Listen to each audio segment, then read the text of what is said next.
Это изобретение сначала считали дорогой игрушкой для богачей, а затем оно навсегда меняет экономику, технологии и образ жизни человечества.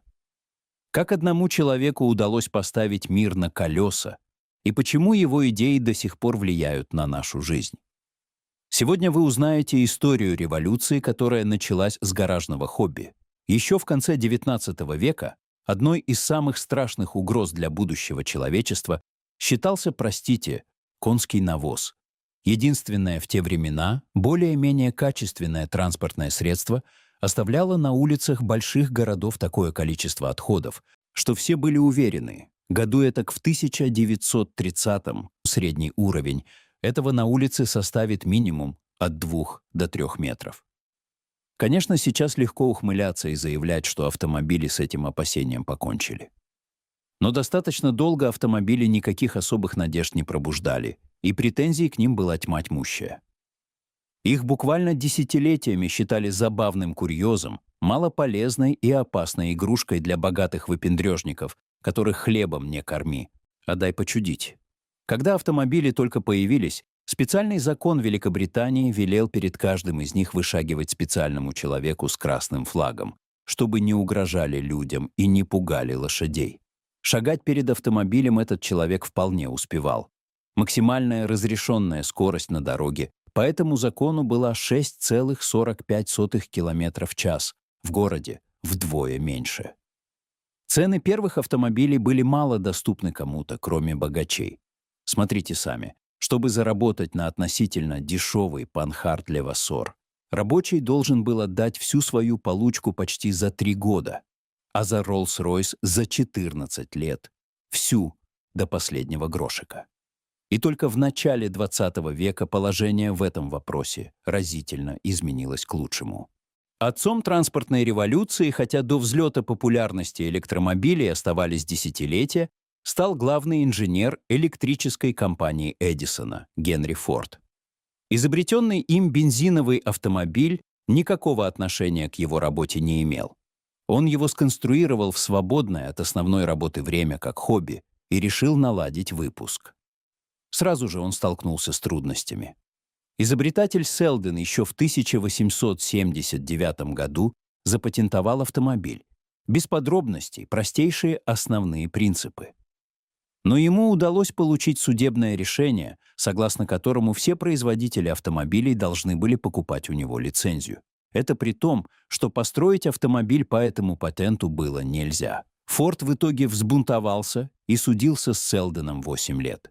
Суд он проиграл, но апелляция в Верховный суд разъяснила, что патент Селдона защищает только автомобили, полностью описанные в нем.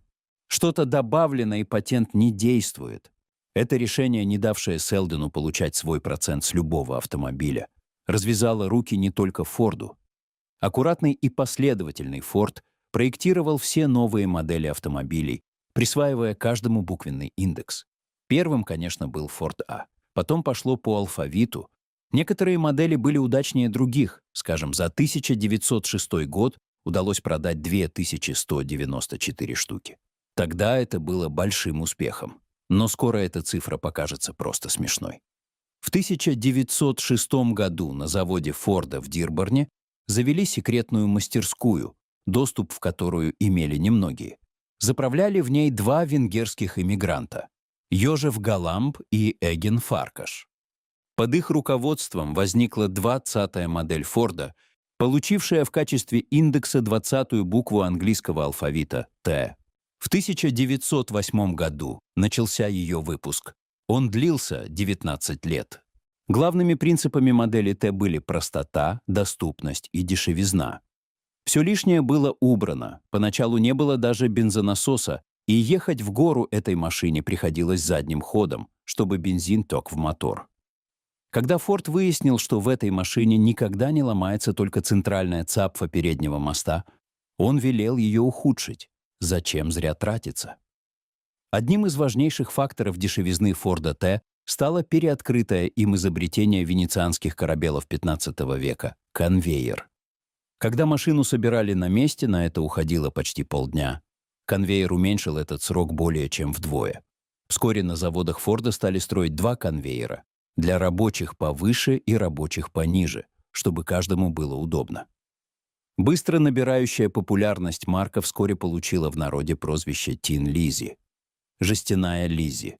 Слово «Лиззи» было самой распространенной кличкой рабочей лошади. И действительно, Ford T стал популярной и общедоступной рабочей лошадкой. Через 10 лет после начала выпуска этой модели она составила половину автомобилей всей страны. Чтобы произвести столько машин, нужно было много рабочих, и никаких попало. Вскоре после постановки сборки Фордов Т на конвейер в 1914 году заработная плата рабочего на конвейере становится существенно больше средней по стране. Меньше $5 в день не платили никому. А тогдашний доллар был дорогущий, и Форд мог нанимать самых лучших. Этим промышленник не ограничился. Его рабочие могли даже участвовать в распределении прибылей завода, если не нарушали многочисленных ограничений, не злоупотребляли алкоголем, не играли в азартные игры, не имели задолженностей по алиментам и все такое. Правда, несколько позже, в 1922 году, он смягчил требования по контролю поведения работников. Высокая зарплата рабочих Форда позволяла им покупать производимые ими машины, что тоже приносило доход. Цена Форда неуклонно снижалась. В 1910 году он стоил $900, а в 1925 всего $250. Это минимальная зарплата всего за 3 месяца. Коллегам Форда тоже, конечно, пришлось поднимать зарплаты. Напишите в комментариях, сколько нужно работать вам, чтобы купить автомобиль. Показателен рассказ о том, как Хрущев посетил завод Форда и спросил, зачем столько работниц моют окна.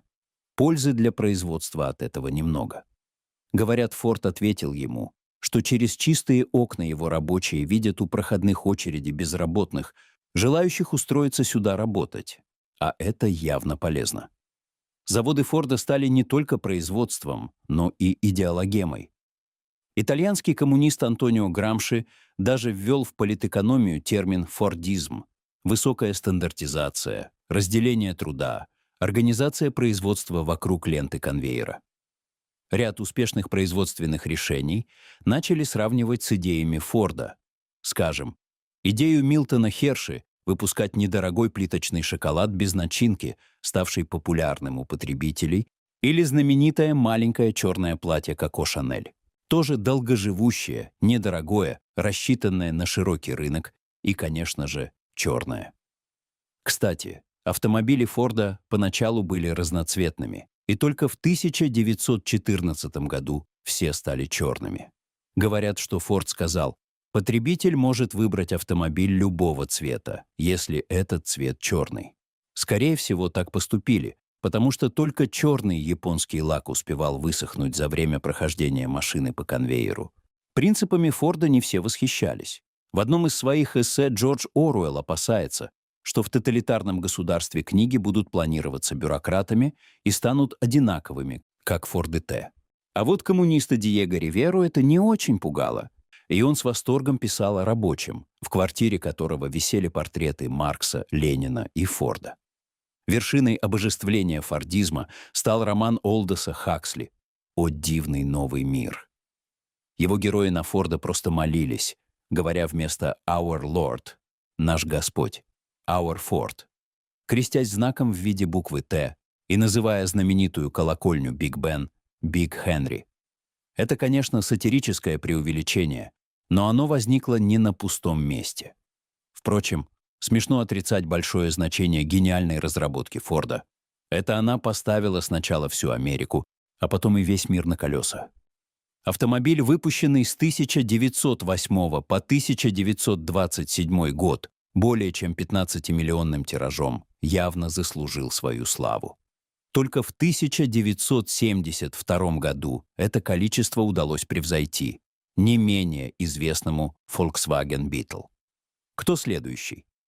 История Генри Форда — это напоминание о том, что великие перемены часто начинаются с идей, в которые сначала никто не верит.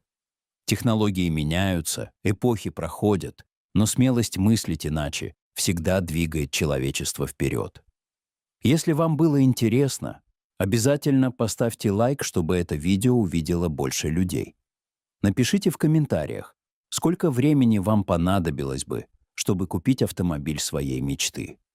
И как вы думаете, какая технология сегодня изменит мир так же, как когда-то автомобиль?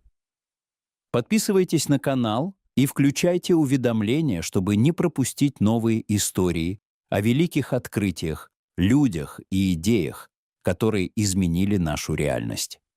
До встречи в следующих видео.